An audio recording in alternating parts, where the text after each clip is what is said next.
আসসালামু আলাইকুম। তো আজকে আমাদের রান্না হবে গরুর মাংস। তো এটা হচ্ছে 2 ভাগের মাংস, 3 কেজি 6 কেজি, 1 ভাগে 3 কেজি 3 কেজি। তো এখানে পেঁয়াজ, রসুন,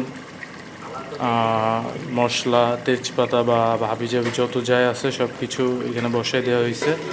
যেহেতু 6 কেজি মাংস এক পাত্রে রান্না করা যাবে না, সো 2 পাত্রে রান্না হইতেছে।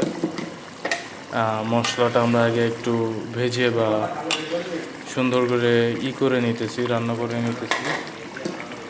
তো আমাদের মাংস অলরেডি আমরা বসাই দিছি, অনেকটা হয়ে গেছে আর কি। মাংস এখানে একটা হচ্ছে আমাদের বাবুর্চি, হেড বাবুর্চি, হ্যাঁ, 2টা মাংস একসাথে রান্না করছে। ভবিষ্যতে বাংলাদেশে গিয়া রেস্টুরেন্ট খুলবে আর কি। আপনাদেরকে আমরা লোকেশন দিয়ে দেবো কোথায় রেস্টুরেন্ট খোলা হবে, তাই না?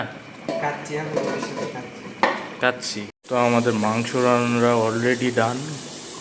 6 কেজি মাংস এইখানে একটা চলে গেল, আর হচ্ছে এইখানে একটা। দেখতে পারতেছেন মাংসের কালারটা কত সুন্দর।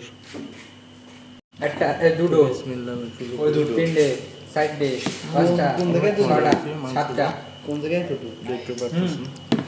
1 2 3 4 5টা 6টা। আচ্ছা আচ্ছা